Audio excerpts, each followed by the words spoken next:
Our guest for today is Filipino American animator, writer, and director Bobby Rubio. He wrote and directed Pixar's Float, which featured the first Filipino characters at Disney Pixar.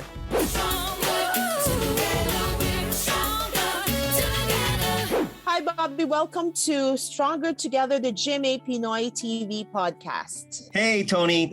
Thank you for having me, and it's my pleasure to be here. Thank you. How did you get into the business? What course did you take in college? Well, I went to CalArts, California Institute of the Arts in Valencia, California. That was a school founded by Walt Disney, and I'm originally from San Diego. And I actually wanted to be a comic book artist, and I wanted to go to New York. The other option was CalArts because it was the art school still. And as soon as I went to CalArts, I fell in love with animation, and I was there for 3 years. I got my Bachelor of Fine Arts in animation, and then from there, I got an internship with Walt Disney Animation Studios. So that's kind of where how I got there, how I started. But you said you wanted to go to New York. I wanted to be a comic book artist because in San Diego growing up, we have the San Diego Comic-Con, and every year I just wanted to be a comic book artist. My idols were artists such as George Perez. I love the New Teen Titans, and the inker of the New Teen Titans is Romeo Thang Ha, and he's Filipino. I didn't find that out till later, and I was like, wow, And as I was growing up, I also met Whilce Portacio, the artist for the X-Men, and he's Filipino. And I just wanted to be a comic book artist. I wanted to tell my own stories and draw superheroes. It wasn't until I went to CalArts that I had an affinity for animation. That's why I wanted to go to New York. Not because I was trying to get away from my mom or anything, but I wanted to be a comic book artist more so than an animator at the time. In school, were there a lot of Filipinos or Asians who were taking the same course? Yes. In fact, my good buddy, Julius Aguimatang, was in my class. I also had friend and fellow student who actually came from the Philippines, Jerry Ching. He's Chinese, but he's from the Philippines. He speaks better Tagalog than I do. And there were a few of us. There's also Jeff Ranjo, Ricky Nierva, I should give a shout out to. I mean, there was a handful of us growing up and going to CalArts. So I wouldn't say a lot, but at least I wasn't alone. There was definitely a handful of us. When did you realize that you were actually good at this and that you can make a career out of it? I was very young. When I was a little kid, my father was an artist. My father is Robert Rubio. He was in the Navy and he came over here, but he drew a little bit when he was a kid. And my grandfather on my mother's side, Emmanuel Alcid, he was an architect. So when I was little, my grandfather would go take me to his drafting table and he would show me how to use some of the tools that he had and taught me perspective. And father taught me a love for drawing. I want to say kindergarten. And it was kind of obvious even back then that my skills were probably above average. But I think it started one time when I asked my father to draw Superman for me. I must have been 5 years old. My father was really tired at the time, and he's like, "You draw it yourself." And so it forced me to draw it myself, and I was actually pretty good, and everyone started taking notice. But I have to say that my mother was very encouraging. You started pretty young, yes. 5 years old. Yes. Can you tell us a little bit about your childhood? So I was born in San Diego. My father is from Ilocos Norte, and he joined the Navy. My mother is from Manila, and she was vacationing in San Diego. And my father met my mother in San Diego, fell in love, they got married, and 9 months later, I came along. So my family settled in San Diego. My father continued being in the Navy. When I was younger, which I don't remember, my father was off in the seas. but I stayed in San Diego with my mother, and my father retired when I was like in middle school. But as I said before, my upbringing, my mother had her own shop where she made clothing, and my father, after he left the Navy, he became an electrician. My childhood growing up, I went to Filipino parties on weekends. That was great. My mother had her own shop back in the 80s and late 70s, early 80s. She had her own clothing shop, and she would manufacture clothes. And to pass my time, I would draw on anything, on the boxes. I would draw X-Wings and superheroes. And my mother never yelled at me. She was like, that's fine. And I would draw on anything and everything, encyclopedias, books. Oh, no. Yeah. But my mom, again, was very encouraging, because even when I went to CalArts, people weren't thinking animation was a good career choice, because when I went, it was early 90s and Disney was doing pretty good, but there was only Disney. It wasn't like it is now where there's several options. Right. So, but yeah, and my father even, I don't think he was too keen on me becoming an artist, because everyone thinks of the starving artist right. a scenario. But my mother always supported me, and so I thank her for that. What characters did you usually draw back then? Everything that I was influenced by, which would be comic books and cartoons. So Transformers, Robotech, robots, again, superheroes, Star Wars, X-Wing fighters. I tend to go towards the more fantasy and sci-fi and superhero stuff. How did you land your first job? It was Jim Lee and Homage Studios, and I'm doing comics. If internship means a job, which I think it is, I went to CalArts in my final year. I got offered 2 internships. One was with Jim Lee and Homage Studios with Willis Portasio. Both of them are famous for drawing the X-Men. And that was in San Diego, where I'm from. And the other was an internship to Walt Disney Feature Animation in Florida. And so my mother was fine, though, because now it's an actual job. And so I started with Jim Lee in the summer of, I believe it was 1994. The summer of 1994, I went to Jim Lee and Homage Studios and drew for them. And then after that, in the fall, I went to Walt Disney Feature Animation Studios. And once I was done with that, with both, I was going to make a decision which path I was going to go to. And the funny thing is, I went back to Jim Lee and I asked, which path should I go? And this was in 1994 when the comic industry went bankrupt. Marvel went bankrupt and the comic industry was starting to go down. And Jim was like, if I were you, I'd go to animation. And so I did. I jumped over to Walt Disney Feature Animation because they offered me a job. And my first job there was Pocahontas. I was a cleanup artist on Flit, the little bird. So you got to start somewhere. How is it working with Jim Lee? Like, he's a legend. It was amazing because I looked up to him.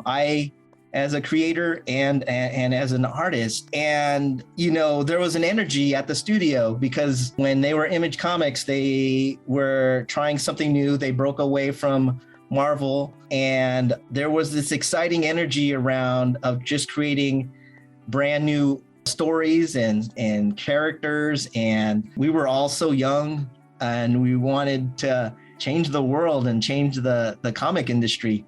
But being with Jim, it was a learning experience. And also it was crazy because back then those guys were making a lot of money.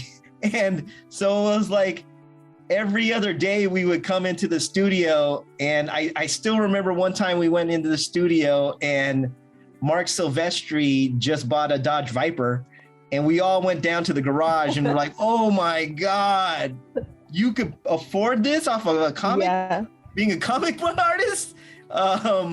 And all those guys were making money. And I still remember when Jim Lee came in to play his theme song to the Wildcats animated show that they were making. And it was just neat being behind the scenes. And that was my first taste of what it was like being an artist. You know, if the comic industry never went bankrupt, I could almost say there'd be a version of me that would still be drawing comic books right now.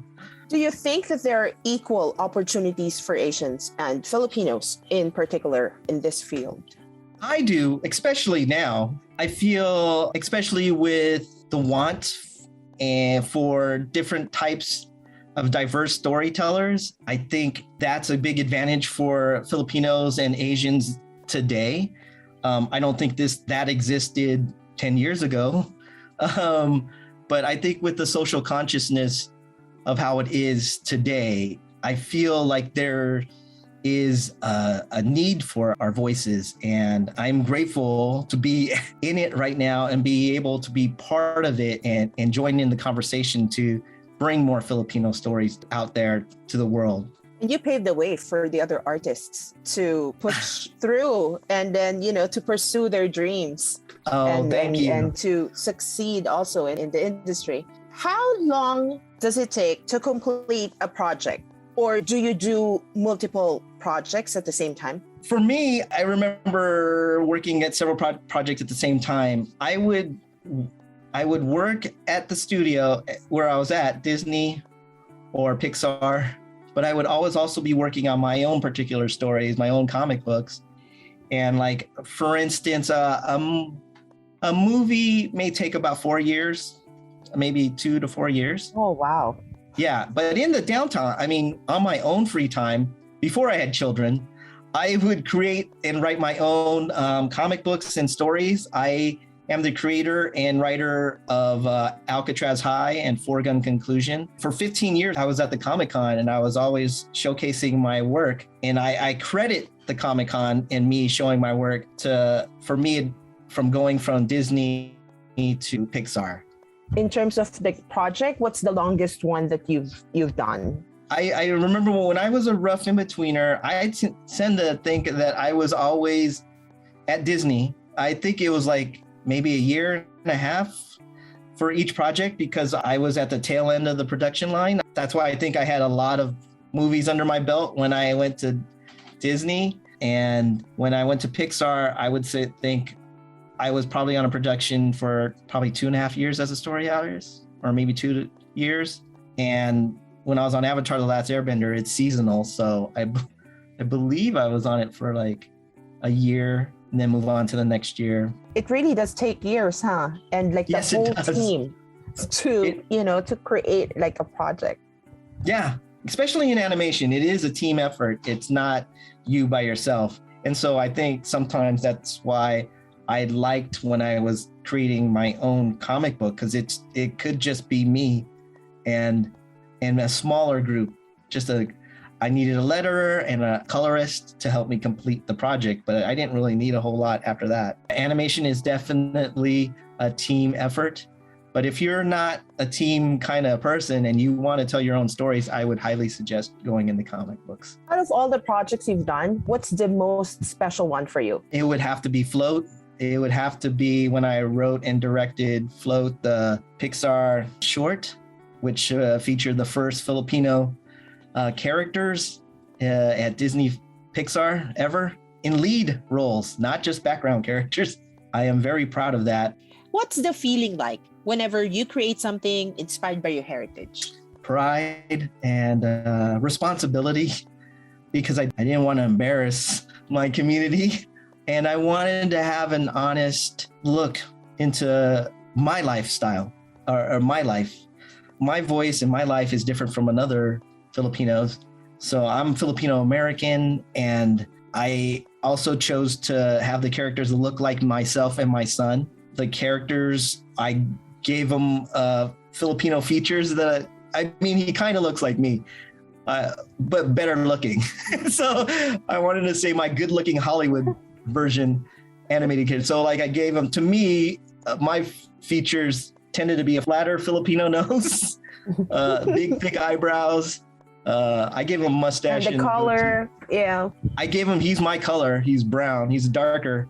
And I gave him a gap because I have a gap in my teeth. And my son, he's Pinoy. He's 1/8. So he's more lighter skinned than I am. And so that shows and that reflects in his character. He has almond eyes. He's got cute button nose, and wanted to make sure that when people look up at the screen that they're like, oh, okay, they look Filipino. So I felt a responsibility there. I didn't want to shirk it and people go, oh, that just looks like a generic design. You just made them brown and that's it. We tried to go the extra mile to make the characters look as Filipino as we could with the technology that we had. And I threw in a lot of Easter eggs in there.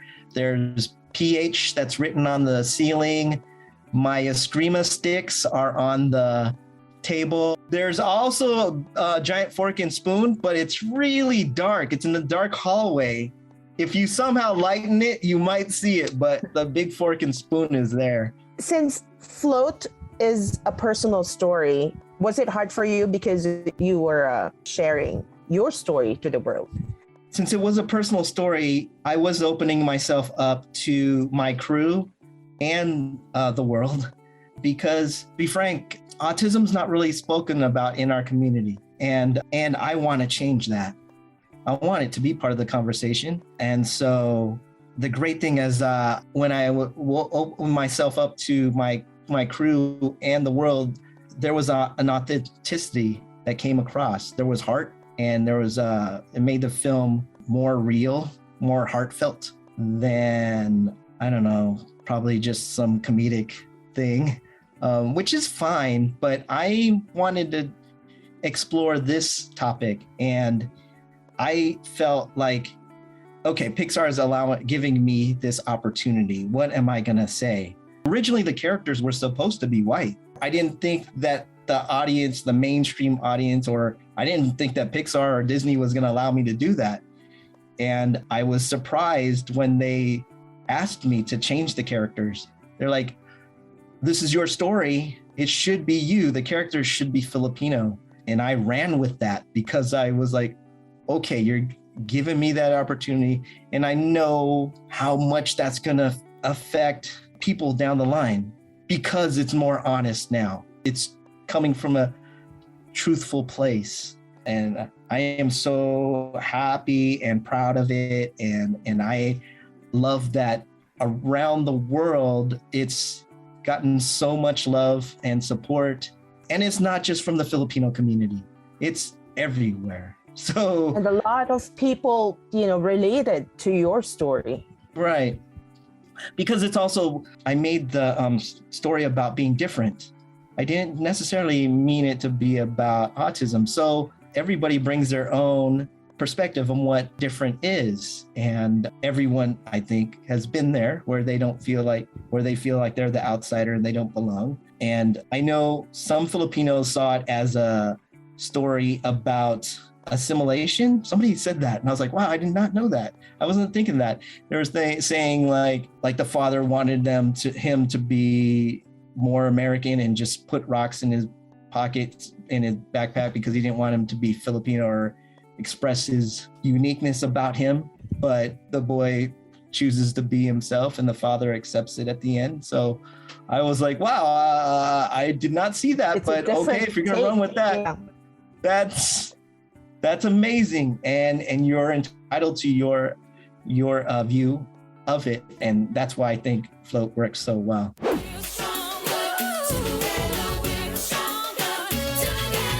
That was an interesting conversation. Before we continue, let's have a quick break. Kapuso, subscribe to GMA Pinoy TV and feel closer to home with our all-time favorite shows. Itbulaga, Bubble Gang, 24 Oras, and Kapuso Mo Jessica Soho. You can also enjoy award-winning news programs, documentaries, lifestyle shows, and many more on GMA Live TV and GMA News TV. GMA channels are available in the U.S. through various paid TV providers. To know more, visit gmapinoytv.com/subscribe or follow us at GMA Pinoy TV on social media. The past 2 years have been the time we spent making, baking, planting, renovating, laughing, adding, and trying. But no matter what life throws at us, there will always be something to lift our spirits and give us sparks of hope. We invite you to tell us your stories with shots and snippets of the things that helped you survive this pandemic. Send your snapshots and stories to pinoyinbox@gmanetwork.com and we'll feature them on our newest inspirational segment, Pockets of Hope, on GMA Pinoy TV. Ang mga Kapuso shows mapapanood at mapapakinggan din abroad via GMA Pinoy TV, GMA Live TV at GMA News TV channels. Para mag-subscribe, visit www.gmapinoytv.com.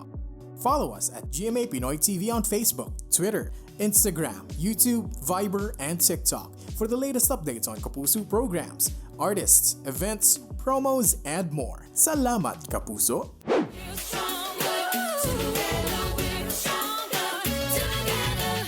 Welcome back. Let's hear about Bobby's plans on creating more Filipino characters in his future projects. Why do you think it's important to have diverse characters now, representing different cultures, like as compared to before, where the majority of the characters are Caucasians? I believe because it makes the story more realistic and more authentic, at least to me. Or I mean, because they always joke about you go to a hospital and there's no Filipino characters. Like in New York and LA, no Filipino nurses in there. Are you kidding me? I think it makes the stories more honest in our world. I think also we bring a different take to the stories and we add our own rich culture and flavor to it. And I think that is exciting. I was just watching the cleaning lady and I responded to the Filipino representation in that. I mean, because I haven't seen it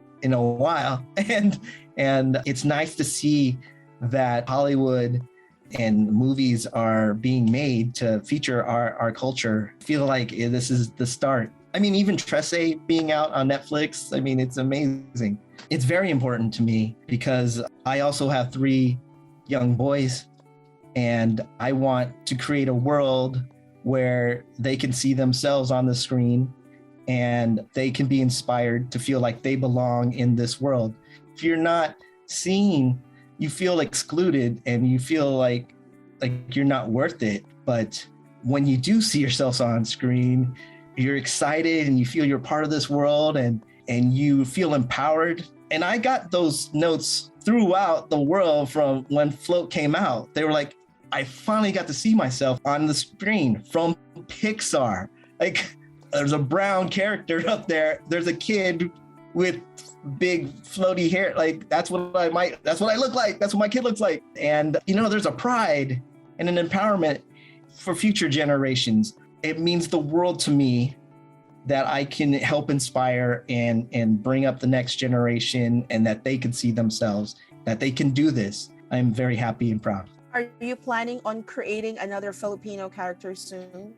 I am, yes. I saw you working on Arnis, on an Arnis superhero. Yes, I am. So, because you see Arnis by Caucasians all over the place. I mean, Black Widow, Nightwing, you're like, which I like those characters, but wouldn't it be nice if they were Filipino?